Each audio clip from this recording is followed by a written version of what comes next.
Hello, Namaste. My name is G.R. Reddy. Here, what we're trying to do is to explain and share some of the experiences of Husys for last 20 years in terms of helping a lot of international companies into India. Now, with the pandemic, remote teams have become a real reality, and the remote working has actually brought a lot of change in the way the companies operate, and also benefit from the kind of a cost effectiveness that they can actually operate from anywhere, you being in anywhere, but accessing the talent from anywhere. And India has got its own talent, and it's remotely available, and that is where Husys comes in picture to help these organizations who would like to build on their capabilities using the remote teams from India. At Husys, we have been spending more than 20 years in helping a lot of these companies who are coming into India. So I will actually jump into the hiring of a talent, typically how you can actually hire a talent. One, what we noticed is some of the companies would have outsourced their job to an Indian vendors, one of the vendors, IT vendors or any of the vendors initially. But over a period of time, they would like to transition. And this transition is one of the best way that the people who are working on your project could actually become your employees. So in such cases, the PEOs can actually manage transition of employment from the previous organization to this organization without a break in terms of their continuity of service as such. And also transitioning all the statutory complaints related to Provident Fund, related to insurance, and also the professional tax. Everything can be continued with the current vendor. Vendor, when I mean a PEO service provider, when you're picking up from the outsourced vendor to PEO vendor. The other is one of the most important aspect that you can look at it also is through your networking. You can hire most of the people through LinkedIn and also other tech platforms where you can actually source some good candidates. You can be in touch with them and check with them that if they are really willing to work with you. In such cases, you can actually do a selection process and then decide. This is a low to moderate cost, because if you're advertising on LinkedIn itself, you could do that, or also maybe on any other job boards that are existing in India, you can actually still do that as a search. This will be typically a low to moderate cost that will attract for you. The other most important thing, which is one of the best in terms of the cultural understanding of the country that they're coming from and working in India. Being an Indians, they understand the Indian culture, but because they have worked in the other countries, they also bring in the expertise of working here. So we call them as a returning India talent. So these are the returning Indians. Typically what is happening, the major trend that's happening out here, even for our country, for our lot of Indian talent outside, the non-resident Indians, we call them NRIs. The non-resident Indians who wants to come back is typically between 30 and 45 years of age. Maybe they would have gone for their undergraduation or a post-graduation program, and they have started working there. They got married or settled down, but at 30 to 45 age, their aging parents are back in India, and they wanted to come back and help because I think India is mostly, if you find that it's a family run kind of a culture, because we give more value to the family. I think that's where you will find, if you are able to find somebody in your country who is from India and then who wants to go back, we can tell you that's the most effective talent pool that we have found in our search. Somebody who returned from other countries and settled in India, they are the best resources who can actually help you manage or maybe build your teams here. We have cases where who came in as one person, but he would have built some 100 people operation within no time, and also replicating the exact values of the way the company that works there. So one of the ways that you can do is either you identified somebody and wanting to send him here, but also you identify somebody, let them work with you in your organization for a couple of months, so that they get used to the environment out there, and then they'll be able to create a better solution, better system, when they come back to India. And this is by far, we feel, the most effective talent pool that you can hire for India. The other definitely is you can engage the hiring partners or consultants. The costs may be from moderate to a high cost, depending on whom you are hiring, whether it's a junior level of hiring or maybe a senior level of hiring. Again, it's a choice of yours in hiring, that there are certain companies who started hiring the first senior manager in the like a country manager for that company, and then the country manager actually contributed in terms of building the entire team around.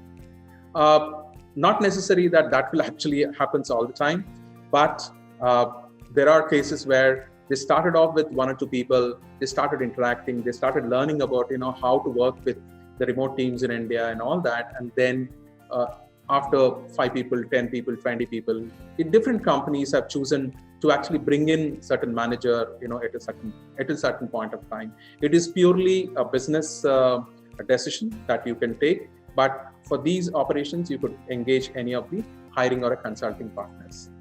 The one more important, the low cost but highly effective solution is also a lot of hackathons, especially at an entry level to 1 year of experience level. If you really want to attract a good talent, we could run the hackathons here. There are companies who are specialized, who run hackathon based on a certain problem that you have given, and it could be from across the country, and a lot of talent pool, the millions of graduates who are on the colleges, millions of graduates who would have just passed out and looking for their first opportunity. Hackathons have been very, very effective for the technology hiring especially.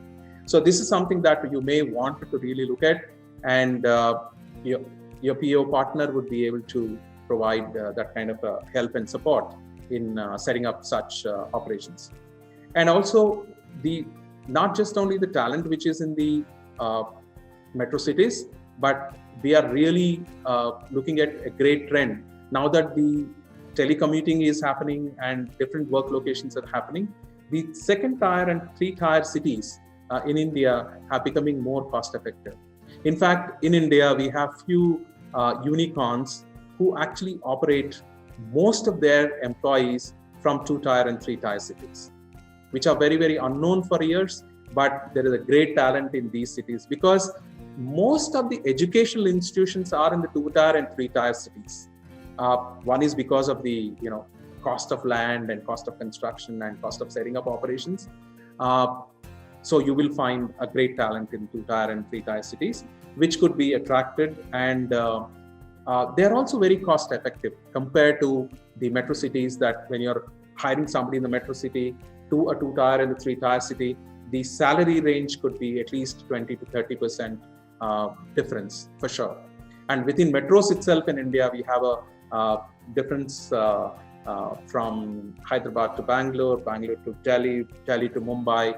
There is a different set of costs in any case. But 2 tier and 3 tier cities, there are more number of people. And also one thing that you'll see a trend, like how people are returning from other countries to India. There are people returning from major cities to their own towns, smaller towns where they have born and brought up, their families are there, their parents are there.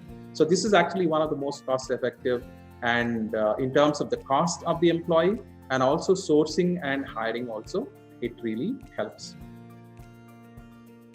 So there's one more which is very, very prominent, is if you have the first employee or 2 employee, 3 employees you have employed, you could also take reference from them. This is actually most of the cost effective solution, but you need to maintain a caution. We would like to say that we don't want you to make too many people from the similar kind of a background, and then it becomes monotonous, and your ability to flex the team will become very challenging. Or sometimes it's just a group behavior which we have noticed that it has negatively impacted some organizations. So that's why one of the very thing I have written there specifically is cost effective but needs caution. So you need to be very conscious in terms of hiring these people. But usually peer reference is one which is the most cost effective and the fastest way to hire talent in India. So that's about hiring a talent. But there are certain challenges which are very unique to India, which most of the time we have seen our international clients get frustrated the moment they see certain behaviors. So I'm going to share those few things which you need to take it with a pinch of salt, so that you are aware that these are the things that can happen. It is not an unusual thing in India, at least. And definitely it may be unusual for many countries. We have seen in many countries that this may not happen. But I think in India, maybe because of the opportunities and the more number of opportunities, more number of people availability, there are certain challenges. I would like to share those with you. So one of the typical challenges is interview calls versus the interview ratio. So what we notice that in certain positions, I mean, this can vary based on the position and based on the skill that you are identifying. There is no standard rules here in this case. So there's one interview call. You call, let's say 10 people. There could be a ratio of people who confirm that they will attend. So there could be a ratio of only 80% turnout, or maybe 70% turnout, or in some worst cases, only 30% turnout. So you should not be worried about such behavior. Maybe because now we have telecommuting, the interviews are not in physical form for various reasons, the ratio has improved. We would say now that maybe 80% of them will definitely attend an interview. You should not be worried that what happened to the rest of the 20% people who never bothered to respond. So you don't need to worry. That's a natural behavior, and maybe I think they are not rightly suited for you. So in such case, the next challenge after you interview, after making an offer, the joining ratio also is one of the biggest challenge that we notices. This ratio changes based on the economic condition and what's happening in the job market for us in India. So when there is a pandemic last year, with the first wave of pandemic, we found that the offer to joining ratios have been much higher. So otherwise, typically, if you make 3 offers, maybe 2 people join, or maybe 1 person join. You should not be worried that if only 1 person joins. But I think during the pandemic, it really has improved. But during the end of 2020, when things were settling down, I think the economy and job opportunities were increasing, and we suddenly found the ratios, toppled differently. There are 10 offers made, only 3 people join, or maybe 4 people join, or maybe 2 people join. Right now, in the second phase of the pandemic, this ratio may change. But it is not unusual that people who take in an offer, who may be trading that offer with another offer, because if they have a good skill, there are more number of recruiters are after their life. So everybody wanting to take the same person, everybody. So naturally they get offer after offer. So probably we have noticed that sometimes the people who have taken 3 offers and then joined eventually at the 4th offer, or some people have taken 2-3 offers but may have decided based on the advantages that they have seen and joined back the organization. So if they come back, it is lucky. But if they're trading, I think we should not be worried about those employees who are not joining with us. But one caution that we keep in hiring, especially the teams in India, is always if you have one position, you must have plan B, like the second person ready, so that in case if the first one misses by any chance, or the given date, if somebody doesn't join, take the second one and have the third one ready, of course, by the time you do a second one. So this way you are not impacting your schedules. And this is what we noticed whenever we advise the clients, when we initially tell them that why don't you have backup, then people wonder that why do you really even need it. The reason is the offer to joining ratio itself is low, and that's why we always suggest you should really look at things, because there are a lot of multiple offers, and also based on the technology and based on the skills that they come with, And based on the demand in the market, this may change. And also, many a times, many of the international companies who ask us that, okay, I'm going to pay X amount of money, but 60% is going to be fixed and 40% is going to be variable based on the future performance. This is something, many a times it doesn't fly with many of the Indian employees. Most of the times they look at the high fixed base, very little, and literally sometimes people may not bother about the additional incentive that they get, except in sales. Sales, of course, has that rule. But I think other than sales, most of the places it's mostly high fixed base.